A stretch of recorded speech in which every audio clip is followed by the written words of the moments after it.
Facing challenges and overcoming setbacks is part of doing business. Whether you have the expertise to survive them or not could mean the difference between success or failure. Welcome to We Are Women, featuring revealing conversations that provide invaluable insights into the success secrets of female masterminds. A must listen for every entrepreneurial woman. Now here's your host, Janeen Vosper.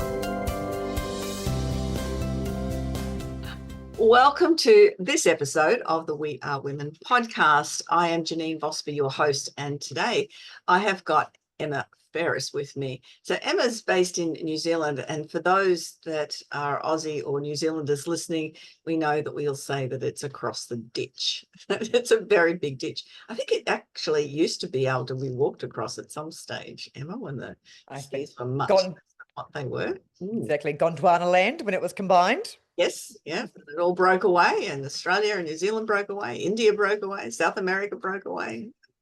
The world changed completely. That's not what we're talking about today. Let me tell you a little bit about Emma.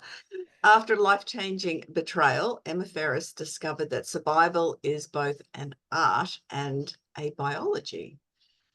As a physiotherapist and somatic stress coach, somatic. Body. We'll go body. Okay. She realized that true resilience comes from the body, mind, and emotions as they heal together. It's not about pushing through or staying positive. It's about integrating what's happened so the stress and pain don't get trapped in your body. I love that because, look, you're a physio. I could sit here and just talk about injuries and complaints, but I won't do that. Well, I might a little bit. Emma and her sister turned a personal story into a global hit podcast called Conning the Con, which has been heard by more than 2 million listeners and ranks in the top 0.5% of podcasts worldwide. Through her company, The Breath Effect, Emma now helps others rebuild safety in their bodies and lives using breath work, neuroscience, and compassion to regulate stress, regulate it, restore balance, and create lasting calm and connection. I love that, lasting calm and connection. That's what we all want, isn't it, Emma? Welcome. Thank you. Thank you for having me on the podcast, Janeen. I am looking forward to this conversation. Before I sort of go into other stuff, your podcast, Conning the Con, tell me all about that. Well, it's kind of a good place to start, actually. And it actually connects the Australasian theme because while I'm Kiwi, the con man, this is the kind of the big story of it, was actually from Tasmania. So Right. there's some connections between our countries, maybe not as a good positive way to start, but there's some great Australians that I do love, but that one maybe not so much. So the short story of it, because it's now in like a 10 episode podcast, was in 2019. I had been out of my marriage, so separated from my lovely, amicably divorced ex-husband a few years before that now, and had 2 young children, raising them solo, great co-parenting relationship, lots of good stuff happening. I was building my business. I had my own home. Life was going really, really well. And I was starting to date. And if you do know New Zealand, and if you do know Queenstown, I actually used to live at the end of this lake in a place called Glenorchy. About 400 people, the same amount of horses as there are people there at certain times. It was a very remote area. So friends of mine were like, get out on those dating apps, Emma. And so I was in my late 30s at that point. I was like, oh, give it a go. This seems to be what people are doing. A very unusual rite of passage post-divorce. And compared to my 20s when I'd first met my husband, it was a very different experience going out and swiping left and right. And I met some lovely humans along the way. I would say, it's more about sharing the things to look out for as part of this experience, and that, don't everybody write off because of my story. But I did have a pretty significant experience with this person I met in 2019. This is all before COVID, so COVID hadn't started by then. And I met somebody, his name then was Andrew Thompson, but actually he had changed his name legally in New Zealand. So I couldn't find out who he was. So that's kind of the biggest crux of the story. Now, as a businesswoman, as a entrepreneur, I am very head led, but also if I have a gut reaction, I usually would follow it. So I had something going, this doesn't sound right. I'm going to have a wee Google, have a wee search, but couldn't find out who he was.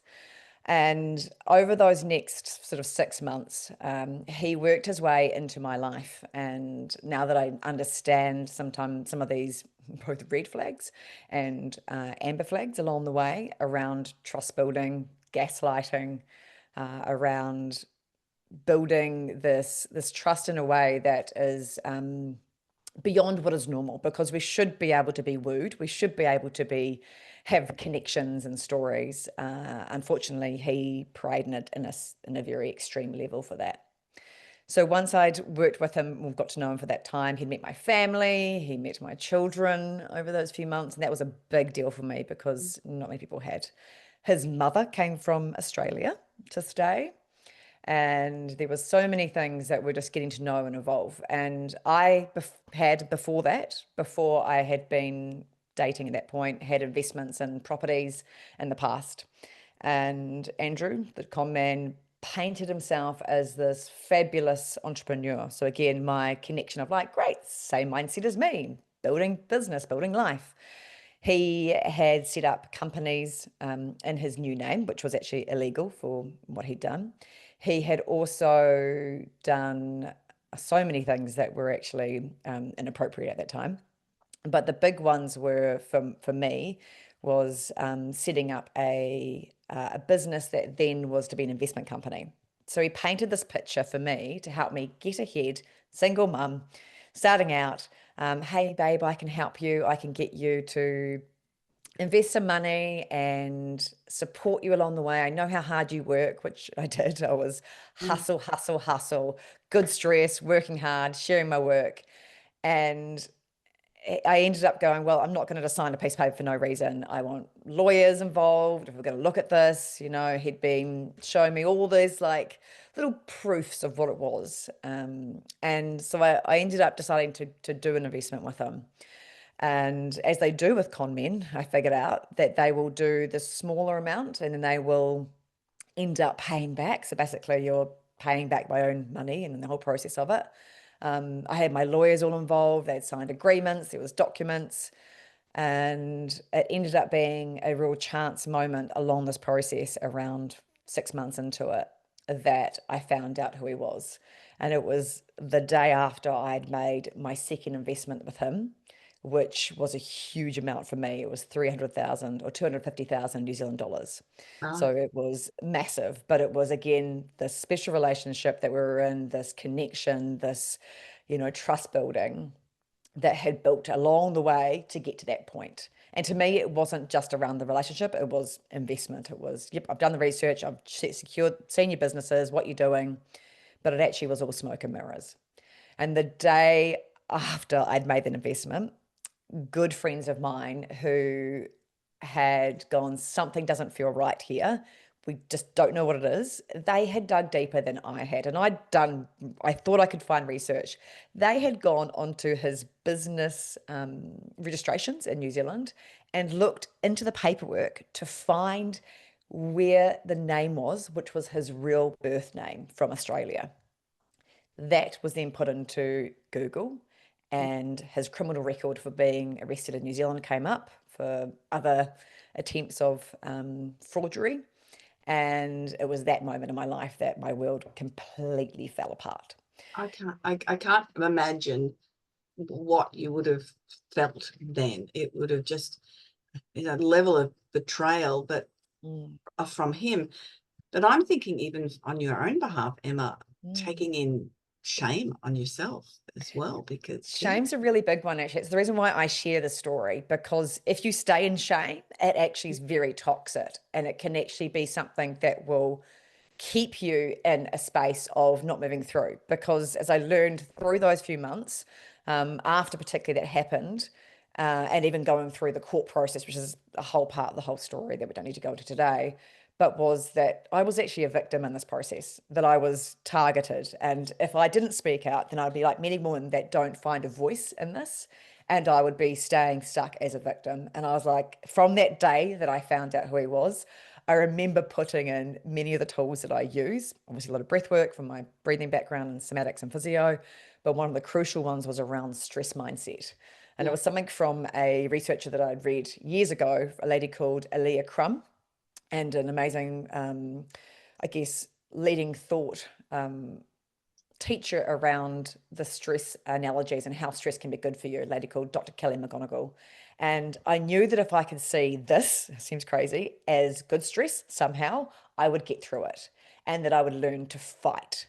So when I went through that moment, there was a real clear few seconds where I sat on the side of my bed that morning after I found out who he was. And it's in the moments in the podcast, and I feel the emotions as I talk about it, but it gets less the more that I talk about it because I'm desensitizing to it. So I remember fighting in that moment and saying, nobody does this to me.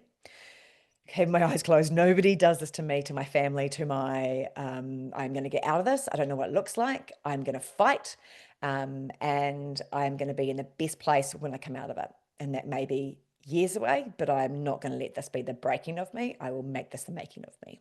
And I get that that's not a normal reaction. I was going to say, it's exactly what I was going to say. That's not a normal reaction. A lot more people would usually take all of that in and then become a victim to it. Or even if they did change their thought process, it would be down the track. Yeah. And it didn't mean that I wasn't hijacked. So I was really highly stressed at that time, that I didn't have all the emotional waves and the roller coasters, and my sleep wasn't affected for several months afterwards. Like, I was still completely taken over by this experience. But there was this real clear driver for me that I can shift it and I will find control, which is a big part of the work and the research I've done for the last few years around how we shift this reaction. If this had happened to me 10 years before that, my goodness, I would have been in a puddle on the ground. I would have been getting up out of bed. It'd be a different story. Yes. And I'm just thinking as well, we do get those moments to test us. I'm not sure how you think about them, but is this, why did he come into your life? You know, what was the purpose behind it? Well, there's for so you, many for your lessons. learning, not for him. Yeah. Yeah. Oh gosh, yeah, no, because he's not changed. He's actually going back into court in Tasmania now for the next crime. So for me, there's a lot of learning. One was I wasn't listening to my gut at the time. There was a really clear physiological shift that I wasn't doing. I was very left brain driven in my head, and I wasn't listening to my gut reaction, which at many times were like, this isn't the right person, this isn't where you should be going with it. But it was kind of happening to me in many ways. It was unfolding around me, and I wasn't creating space. My nickname is often in my physio school when I was a physiotherapist was Fast Fizz. I would talk fast, move fast, do fast. So slowing down has been the bane of my life and the lesson of my life. So there's been that. But I also realized that the lessons out of going through such a traumatic experience, and while there was nobody physically injured and there was no murder or death or rape around that process, there was a real psychological trauma that went through, and a financial trauma as well, to be honest. And so for me, it was this experience that I hadn't had in my other, I guess, experiences that were challenging to me, where it was my pregnancies and in my physio business, when I was in the burnout stages, and then going through the divorce. So they were real physical stresses and they were real emotional stresses, but they weren't the combination of the trifecta. Yeah. And that's really what was, I think, the change for me, was going, actually, these men and women that I've worked with for all these decades have been treated inappropriately, or not inappropriately, just been not supported in the way that deals with this whole experience and the way that the brain and the body is responding to a psychological and physical and emotional trauma. Yeah. So I'm thinking, I'm going to move forward, but just thinking about the way he did it, there's a lot of patience involved, isn't there? There's a lot of time and investment. Oh, the way he did? Yeah. Oh yeah, he must have had a big whiteboard and planning it all out. And I wasn't the only victim in this too. So in the podcast it shares a lot more around the others. There was restaurants that he was looking at buying and they lost money out in it. There was a gin and vodka company locally near me that he'd purchased shares in. So he had been building up for a while to get to this point. Mm, And so that's the bit that was so interesting from when I went through this process of sharing it. We actually had a psychologist come into the Calling the Con podcast because I was like, I need to understand this because this is not what I was brought up with. I was a pretty safe, normal childhood in some ways. You know, there's lots of normal New Zealand lifestyle stuff. mm, And I was taught that to be good, and trust. So unfortunately, my deep empathy is one of the things that I found out from when you're looking at psychopaths is they will latch onto that. right. And that's part of my physio background. That's why I love what I do. I love being empathetic and compassionate. Mm, However, those were the bits that were then slightly more targets after going through separation. And as a woman, we really have to be working pretty hard at that stage to climb through because we're in such a disadvantage mm, after separating with children. We are financially limited in many ways. We don't have to be, but statistically, we are less likely to have savings at the end of our retirement. There's a lot of things that for me, I was like, I don't want to be that stat. And so, yeah, there's a lot of reasons why he did what he did. And I won't quite understand them because I don't think he was going to ever be able to understand it himself, except for it's mm. a compulsive nature of who he is. And that's an interesting point you brought up, that you are empathetic and compassionate, and that's your nature. Well, one of my closest friends is a nurse. Mhm. She's now just finally retired at 78, but we've traveled together, and as soon as something happens to someone, she's the first one there, and she'll put herself out, Yeah. and yes, whereas look, I'll help you, of course I will, but don't expect me to be your mother type, Yeah, it's a yeah. really different approach to things. She'll jump right in, and it doesn't really matter how it affects her. So that's really interesting because a lot of the interviews that I have, this comes up because most women that I speak to in the interviews have had something happen, and then there's a catalyst, and then they find what works for them, what worked for them to change the way they were feeling or taking things on, so then they can help others do it. It's part of Passion, that right? lesson part that Yeah. we receive a lesson, so there's another amazing person out there that can help people work through things, which is incredible. But it's that compassionate, empathetic, they tend to be the DB, is the people at the end of DB, that whole lot of things, because you're just looking for the best in people all the time. Not that you don't want to be, it's not that I don't, but Yeah. it's You're making yourself sound really cold, Janeen, and I'm pretty sure that's not your nature. no, It's just no, it's not at all, Emma. I have boundaries. yeah, That and that's what I've learned along the way too, Yeah. in many ways, in business and life, that those have been a really important fact, which I think as women, we're actually not taught those in our upbringings a lot of the times. And so when boundaries are learned and established, that's when our body and our nervous system can actually start to find some regulation. Mm, that makes a lot of sense. No, I do have boundaries, and I can be probably a little bit more frank than I need to be sometimes in setting those boundaries. But I'm very generous with my time and energy. So that's that's a different thing. No, I am empathetic to people. I'm not cold. No, I'm sure I'm not. not Ask my true. husband of 45 years. Yeah. So now, the physiotherapy work, were you doing the breath work and all this other prior, or were you incorporating that within your physio practice, or is this is where it's moved to? I've been looking at the way that people deal with chronic pain and nervous system dysregulation for almost 20 years in my physio career. So I was trained as a musculoskeletal physiotherapist, dealing with neck and back pain, chronic migraines, headaches, fatigue, and started my own physio practice at 24 in a remote town in central Otago, New Zealand, and that grew really quickly. So I had my own experiences working with people that were coming into the clinic that were often just either not getting better or not getting better in the traditional way. And my tagline in my business back then was just fix it, because I was like, oh, I just want to get this sorted. This is my mindset. I'm like, oh, I can problem solve this. I love, I love solving a puzzle. And it became really clear that the traditional ways that we looked at it in the medical world wasn't actually the ways it was showing up. And the catalysts were really around stress and therefore the story that somebody would share. And that's what really comes into my coaching now. So over the last 20 years, and I sold my physio practice, well, gosh, 13 years ago now, and have been doing more of the coaching work since then, and sharing them all the tools that have been accumulated in my invisible stress toolbox along the way, and blending it into a way that people can receive. So I'm not the ambulance at the bottom of the hill. Like, I'm not going to be someone that is in there massaging you to try and fix you now. I am the one that's going, and why do we think we got that way? Again, the questions you were asking around, what are the lessons? How are we going to regulate? What is your body telling you? And what are the emotions coming up with it? And what are the thoughts behind it? And how are you going to take control?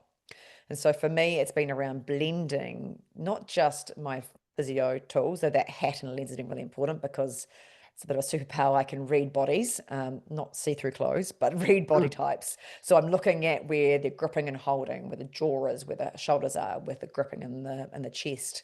Yes, your shoulder necks look a bit tight there, Janeen. It does tell us a lot. So that's where my lens has been really important, to read the body and be like, well, what does that mean to you? Why are you holding that way? And then how does that come into things like breathing patterns, which are often the driver for the nervous system staying in this dysregulated state. And it really became clear both in my pregnancy, when I had an extreme morning sickness condition called hyperemesis gravidarum or gravidarum, depending which country you're in. So I was vomiting way more than your normal morning sickness. And it was a consequence for me of being in that stress state well beforehand. So I love good stress. I've been a type A, on the go, building business at a young age, flying by the seat of my pants. And so much of that journey was around figuring out, how do I just keep moving forward? And these lessons along the way were really my own lessons and the clients in front of me. So it really became clear that it wasn't one size fits all. There's not an X-ray or an injection or a scan that's going to fix you long term. And for me to take control over what was going on, I needed to dive into the research, done so much training around the nervous system particularly. So and when we look at that, that's really what's happening in the brain, and then what's happening in the body, and how this links together. And that's really the bridge or the highway between the mind and the body. And I find that most people are getting treated in silos. So we either see the psychologist, or we see the massage therapist, or the physio, or the osteo, the chiro, but we're not often looking holistically. There's more of that now, and I really welcome that, because that means we're treating this as an integrated system. And so all these warning signs people are having was what was showing up in my clinic years ago, with the gut issues, the fatigue, this insomnia, the neck, the back, the pain. And it was just, to me, it was like, once I would treat one thing and then that would go away, whether it was with breathing work or with nervous system regulation stuff, and somatics being body-based tools, the whole thing would shift. And it would be these little light bulb moments. And so I'd go down rabbit holes into the research, into the science behind it. I'm like, oh, well, this makes sense. But I was not taught this. I have to dig into it to find this new way of looking at it. And coming from a clinical scientist point of view, that's a reasonable shift as well. Well, the thing for me is, it's not about being woo-woo either. It's around blending and keeping that, the science and the biology of it, but looking at the art of how we are as humans. How do we show up? The storytelling. That's what's important. What's happened to us and what's happening in the current state, which forms the way that we're responding. It changes our relationships, it changes the physiology in the body. Yeah. So it's not just breath. No. She's not just about breathing. No, if it was just that, would that be easy? And Wim Hof would be making, he's doing all right already, but that would be an amazing way of just going, cool, here's your breathing tool. If everybody did meditation and mindfulness, that'd be all fixed. The issue is around, why does it work for some people and not for others? I used to hate, actually with a passion, meditation and mindfulness and yoga. It was ironically one of the things I was like, I don't sit still. But my issue was my breathing pattern from a very young age was not in a calm, relaxed way. I had a stutter and a speech impediment growing up. Then my dad would always say that I didn't remember it was that bad, but it was because I wouldn't speak. It was that hard in classes. I'd just be like, And so I did speech and drama training early on, which then taught me about breathing from a very young age. Even in my physio, my Pilates, and my acupuncture, it just kept coming back to learn this to then be a bridge.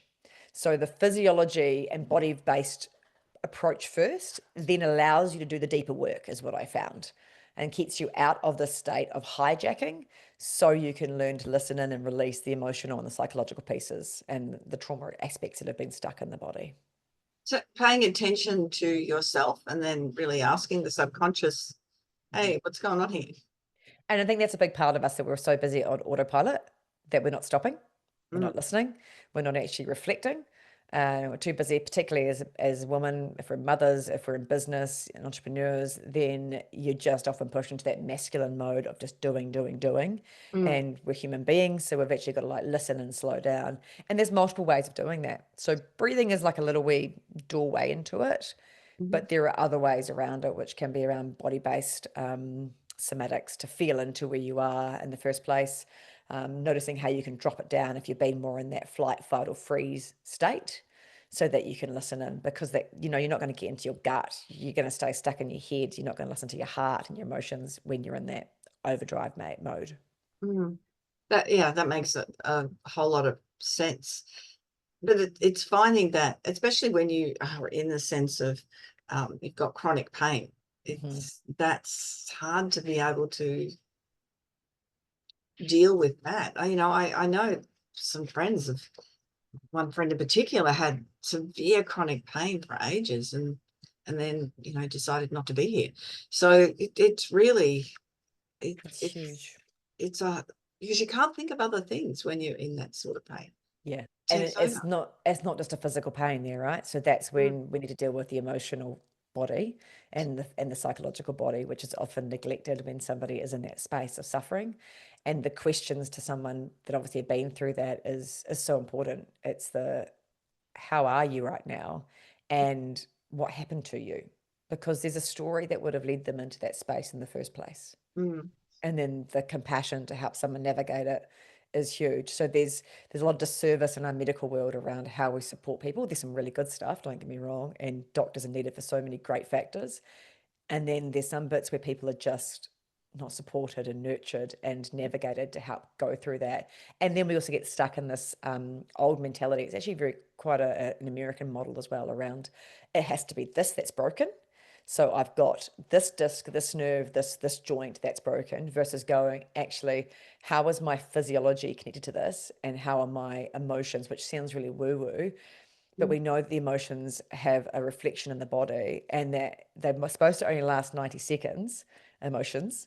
But if we're constantly running on repeat, the thoughts in our mind and the emotions that go around, then we're driving the physiology a certain way. That physiology then affects pain pathways and affects our gut, affects our mood. And then there's so much changes in our physiology. And so I think when people are stuck in those states, it's a really hard place to be. yes. Yeah. And then if the body is in dis-ease, then that's what we bring in as well, isn't it? Yeah, So it's not just the musculoskeletal, the pain. There's those other components where we bring in disease into the body. The absolutely.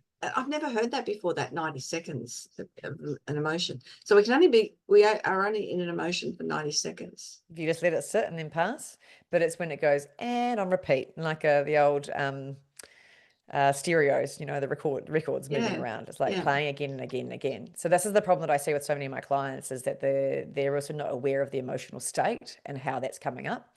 So we're again not listening into the way that things are affecting our bodies. And sometimes we can notice where emotions are either not sitting, because it sounds really woo-woo, but you can begin to notice in the body, if I'm angry or frustrated, how much it grips into the hands.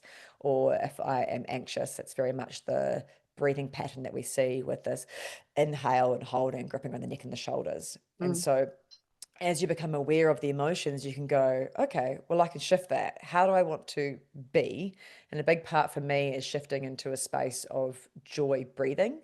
And that comes with you noticing that you're going to go in and out of that. We're not going to be all happy all the time. There's so many things Mm. that are going to trigger you.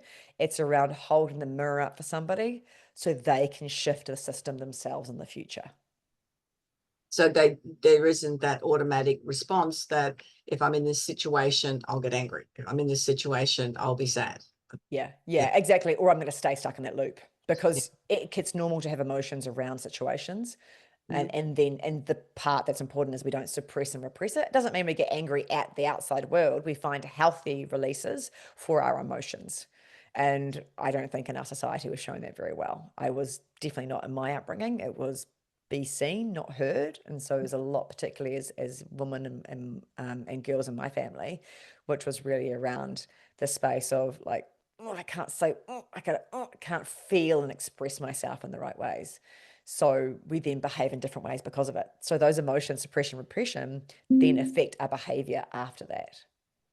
And that's, and that happens to a lot of people, particularly women, but men and women as well. And well, probably even more so men with emotions. Like you can't say, I feel sad, I feel angry. I know when 2020 hit and with my business, I had a little bit of online stuff, but basically I would secure most of my business through networking. People get to know me and then they want to I work. love you. Yeah. See, I'm not mean. But when 2020 happened, everything just shut down. Fortunately, I'm in Queensland, so it wasn't as bad as that for everyone else.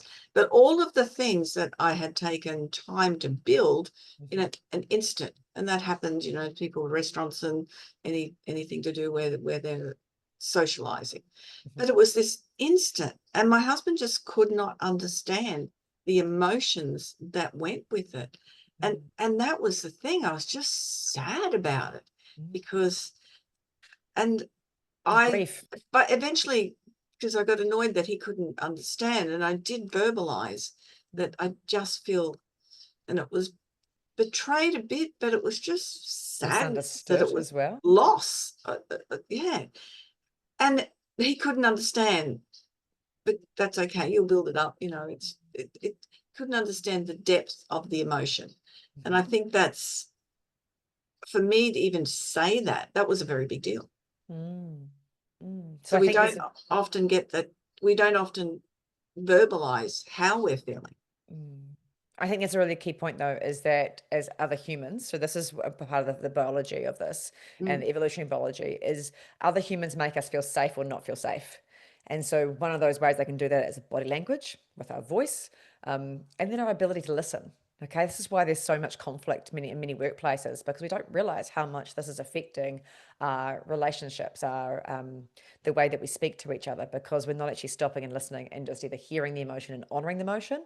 And that is kind of the next layer, deeper work, which I love people to do and explore, is around compassion in the first place. So compassion training is a whole beautiful level of way that we can help others regulate. And a lot of the first step around that is awareness. So we can do self-compassion practices for ourselves. And this helps to regulate your physiology, but then it helps others regulate if you're offering compassion to another person. So it's not saying that your husband's not compassionate. It might just be they didn't have the toolbox to actually sit with your emotions with you to allow it to then present, to then move through. Okay. And that's where we sort of sit with it. So again, it's other humans helping us regulate, which is why coaches can be so powerful, therapists. They help you sit with these things that feel really uncomfortable that other humans don't have the skill set in the toolbox to do. No. Yeah. And that our expectation of somebody else doing it as well is something that's not realistic. But the beauty in it is that you then get to the point where you've got to actually express it, to be like, this is what I'm uncomfortable with, and this is what I'm struggling with. And again, you could only do that when you're in safe relationships. If it's not in that, then it's always going to be conflict, and it's going to feel like an attack for certain people, depending on their psychological behaviors. So I think there's beauty in that. And when you think about that, those are the conversations which are vulnerable for you to talk about your emotions, right? That you then grow and can connect from in a different way. And then you go, actually, I've got a need for my emotions to be listened to or expressed. And maybe he's not the right person for it. So I'll then go and find a different way. But at that moment, I needed to find a way to express my emotions because they were actually feeling really a lot for me in that moment. And I'm sure, did you have a body response at that time, Janine? What did you notice at that time? I'm thinking about it. I always have the sore neck and shoulders, as you picked up. It's just a cough. Similar, we look at you, yeah. Yeah, my PT for 10 years tried to get me to reduce the shoulders, but it never happened. I can't think of something because I'm a type A too, and I set up things that was every day was some sort of clear out, clean up, whether it was a drawer or a whole room, whatever it was. It was every day was to get out and walk and exercise. So I set those things for me as well. So it was keep moving forward type of thing. And I know that was part of one of the things that you mentioned as well, is that we try to keep moving forward. So I can't remember any particular physical thing, but quite likely. Now I'm thinking about it. I've had a bursitis on one of my hips for a few years. So whether that was then, but it's been a few years of going, that really hurts. Yeah. So that's interesting too, because when you look at the hip and the pelvis, and we look at when we go back to the evolutions of whether the body's meant to function. So again, this is the physio hat coming on. When we're in times of stress, when that lion's chasing us, we're trying to get out of danger. So we're often, gripping and tightening with our hip flexors at the front of our pelvis. Our glute muscles are kind of gripping. Our lower back muscles are gripping. And these are all designed to get us moving, to get us flighting or fighting. The problem is when we're more in that freeze state, because, we could not control what was happening around the world. Borders shutting in New Zealand with lockdowns, all those things. Your world's imploding. Many people have had that experience. And from the body point of view, even just noticing it's a really good point to be like, actually, what if I haven't actually addressed the emotions that came up around that experience and how my body gripped and held and protected as a consequence of it? And then you go, well, how am I going to release my hip? How am I going to make my hip flexors in my body and my glutes move in a different way from just stretch and mobilize and get some acupuncture or some ultrasound or injections around it? All of the above. All the above, right? The traditional hats that we put on. Yeah. Yeah, so that's a good question. So that's the work that you do, is how do I release this? Yeah, well, that's one, I guess, is the pieces, like, because everyone that comes to work with me, and I work virtually around the world. I have lots of different ways to work, whether it's on retreat in Bali once a year, or if it's in person, if you're in New Zealand, all my online courses. But when I'm working one-on-one, everyone's story makes a difference. Okay, so your story there was really important to even notice, like, actually, I've always carried my shoulders up here, but I've always been a type A. I've always been on the go. I've also been always breathing and then moving. So, like, again, we're mapping out what is the pathway to regulate for you over somebody else. And so straight away, be like, all right, well, deflate is one of the easiest tools that I share with people to help get people out of that kind of on the go, deer in headlights. I think of it like, when you're really in that frontal lobe shutting down stress response. If you breathe out the mouth just once, you open your vocal cords, and it's like a balloon releasing down so that you can then start to get the right biomechanics of your breathing.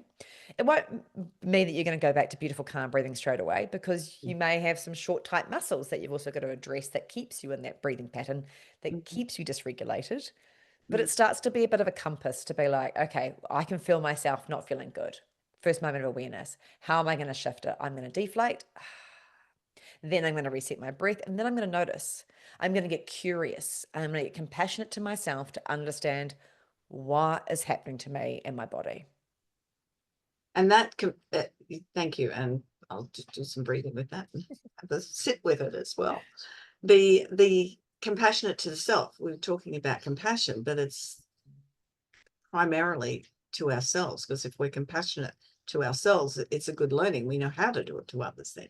It's a really good point. I think the bit that I love around compassion training is the geek in me is the science behind it. So when we are offering compassion to somebody else, we're actually still the first recipient of it. So if I'm giving you, Janeen, compassion for what you've been experiencing, so the COVID experience and what that meant to you, how your body reacted, and feeling like you weren't heard at that time, I am actually getting the one that gets this like flood of goodness because I am given compassion. The other person will then have a biological state shift down the track. And this is really important if you've got teenagers or children, because when we're regulating compassionately, they will then switch over. It might be a minute or a few seconds later, but they will then down regulate because of the compassion we're offering. So compassion is just not a head space or a heart space. It's a physiological reaction. It changes the heart rate in others, changes the blood pressure. And so we're then moving somebody else's state, which to me is kind of like a little bit of hidden magic without knowing it. So this is the work. One of the people that I really, really love is Dr. Kristen Neff, Neff. And she's got like probably the most research that I've seen in compassion training, some fabulous books as well. But the things that she has shown and the science behind it is really powerful. So when we're actually sitting with somebody and offering compassion, I think the barrier here is many people don't actually know how to ride the wave of compassion. So when you first have that feeling of offering some compassion, so the person in front of you might be having an emotional reaction, and depending on what you're taught around sitting with somebody's emotions, it's going to feel discomfort because our mirror neurons in our brain feel or take on that emotion and sense it and feel it in your body. So when somebody's sharing that, we have a stress reaction that goes up as well. So we have the sympathetic, that driver of adrenaline, our body's going to shift. And the good news is, though, as the heart rate goes up and our breathing goes up a little bit, we then get to the peak of that compassion wave, which is then when our parasympathetic nervous system begins to get activated, that calm, rest, digest, and that's activated by our vagus nerve, the long wandering nerve, which is like the brake pedal for the body. So again, as I'm offering compassion to you, I'm getting this regulation, and then that brings down my heart rate, my stress response, and it then shifts the person in front of me as they mirror back. Hopefully, if they can sort of sense and shift that.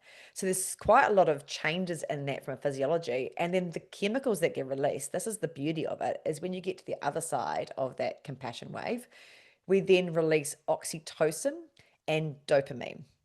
So from a point of view of how that works in behavior, or in our biology as well, that's our hope and our courage hormones. So creating compassion, and that's where the coaching is so powerful, is it helps people shift into states of hope and courage. That's incredibly powerful. And a couple of things popped up there. I've got grandchildren that are hitting the young teenage age, so that's such an important thing. And being a grandparent, you don't have to be the disciplinarian as much, so you can take not a more lenient, but a less responsibility. Yeah. The other thing that came up, and I've thought about, when somebody passes away and people say, I don't know what to say. And they really do want to offer compassion, but they don't know how to do it either. Well, that's really important because when people go through grief, again, this is a society thing where we're not very good at sitting with grief and sitting with the sensations and emotions around it. So sometimes it's actually been able to, if it's being in person with somebody, it can be actually just trying to regulate yourself when you're around them so you can bring that person down. And that sounds really woo-woo, like that we're actually sending good vibes out. But as humans, we're reading all the time what the biology is. Yeah. And so we're seeing that. And plus our heart actually has like a torus around it, which radiates out. So we begin to pick up on somebody's energy. So if we're offering compassion in the same space as somebody, that can be enough. And it can be just, I'm sorry for your loss, can be enough, and just sitting with them. We expect that we have to fill the void or fill the words. And it can be just being present, just breathing with them, being a co-regulator when you can't co-regulate or can't regulate yourself. That can be enough. And I think that's really what it comes down to, is all these experiences of trauma, grief, change, illness, is that when we learn to regulate, we can then regulate for others. And coming back to that self-compassion piece, is while we can do it for others, and as a grandparent, yes, that is such a great gift to give to those younger people, because they just need you to be the listener. and the connector, not the fixer, not the solving problem solver or the putting on ideals of what it should be for life. It's like just being present is magic sauce for them.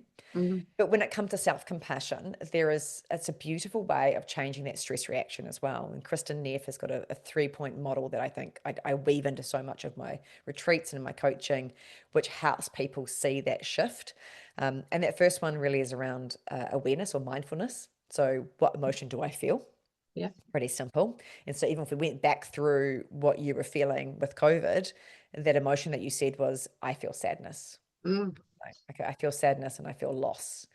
mm, And then that second piece is kindness. And so we're not very good at doing kindness to ourselves very often.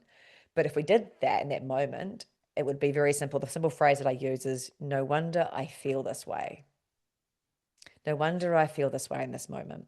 Because this is, and then you add the because if you want, because this is a big shift in my trajectory of success, mhm, of my life, of my finances, of my income. It is who I am. Who am I if I'm not networking? It's how I get my connection and fill up my cup. So mhm. no wonder it meant a lot to you at that time. I appreciate hearing that as well, because we talked about a little bit beforehand. This interview goes live while I'm around traveling Australia, so that's another huge change to Yeah. what I'm doing in my business. And Yeah. the Scary. listeners, this interview is in November 25, but it's Yeah. going live in the middle of 26. So it's all this preparation and work involved and things to then have no work, just enjoy the travel and that component of it. But when I am like me, I having conversations like this fills my bucket. Exactly. Yeah. Sitting around talking about price of chickens doesn't fill my bucket. I can So understand that's that. even something that I'm very aware of and will need to, hence why, as I said, I've started a travel YouTube channel to fill that bucket up and Yeah, talk to people. absolutely. So, So but that's noticing that need, isn't it? Of when things are feeling not good. Again, that emotion yeah. comes up. Why does this matter to me? And then how am I going to move through it? And that's kind of where people get autonomy and authority to move through. But that third piece I didn't finish off with that self-compassion because we did the first two, the mindfulness and kindness. The Kindness. third one is common humanity. Okay. Okay. And common humanity is really this acknowledgement that I'm not alone. Others feel just like me. So, Yeah. Janine, I can say to you, in my moment of COVID, when it hit me, I completely can feel how it pulls the rug out of you, Mm, and it's very scary and isolating, and the unknown was a lot at that time.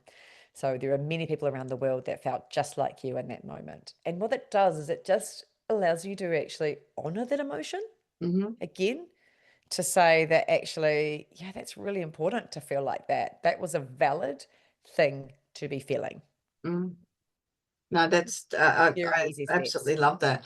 And because I made different health choices than 70% of the population worldwide, Yeah. then finding that community as well, because that, you were isolated and banned Yeah. but found a beautiful community of that reinforced decisions and things like that. Yeah. So, But that also has an emotional load too, right? oh So gosh, I've yes. worked with so many people that have felt because of that isolation, that literally societal shunning, because their gut was saying, this is not right for me. Mhm, And you know what? I wish I could have done it, but in the end of the day, my children I had to be working at that stage, and I mm, had to be going out environments, and it actually was a non-negotiable. But so many people wish they could have had that line in the sand, mm, and yet it feels very ostracized. And I've had some people that even 3 or 4 years later, so they're not going through the sadness that you've had, they're going through the grief of feeling what it was like at that time yeah. and the impact. So again, others feel just like me, that common humanity. I like that. But and I was very, very blessed. We had a beautiful community of people, and it did make a big difference. But I interviewed a lady from LA the other day, and that's LA was a very different city Yeah. than that, and she was totally isolated and friends, and that's the thing. It was a time of losing friends and Mhm. It was. So that there's been a lot happen in the last few years as well, which has caused much a lot of change. this sort of, people hanging on to things, and a lot more dis-ease within people, but also dis-ease within communities and the world as a place. So Absolutely. and we've covered a lot of topics, and I have loved our conversation, Emma. There's just been so many aha moments for me, and thinking about different components of what you've been speaking about. What 3 points do we really want to make sure that people, other than that list from Christian Neff, Christian Neff, yeah, 3 points you want people to take away? Okay, I think one of them would be that you can't outthink a dysregulated nervous system. Okay. That's number one. So when your body is giving you warning signs, you need to listen. You need to start going, how am I going to take control of this? And that is a big thing to say, but it can be that you need to build your invisible toolbox to begin to change the way that you respond. And I guess it's the next bit that sort of flows on from that, is that survival physiology shapes your thoughts, shapes your behavior, your decisions, and your relationships. So if you've got anything going on with conflict, relationships, with sleep, with back pain, neck pain, and you're feeling just, I'm feeling like I can't slow down because if I do, it's all going to fall apart, then actually that's where the work needs to be. And it can feel really confronting to do that. But the nervous system is an operating system that the high performers need to get the upgrades on, and they need to be able to shift and regulate it.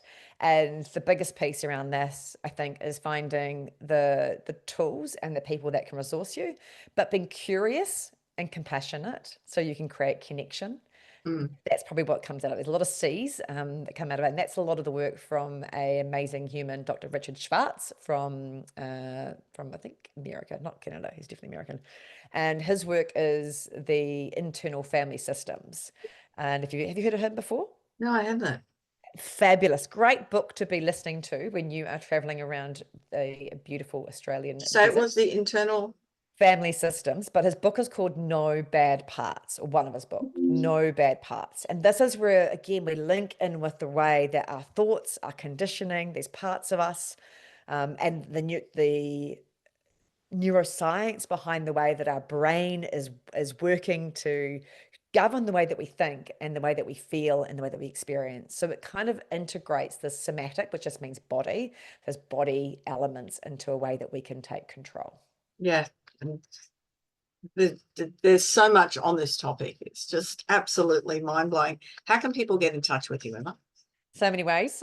First one is thebreatheffect.com, thebreath, EFFECT.com. And even though it is named The Breath Effect, it doesn't mean that's all we do. That's usually just the wee stepping stone. Really, it should be called the Nervous System Regulation Operation System Overhaul. It doesn't really kind of fit into a catchy sort of tool. No, it doesn't. Instagram's a really good way, connecting, seeing sort of stuff that I share. And if you want to listen to Conning the Con podcast, but I've also done another podcast called The Bravery Academy, which is stories of resilience and growth, which is probably my, great to share the con man story, but that was my heart-led project.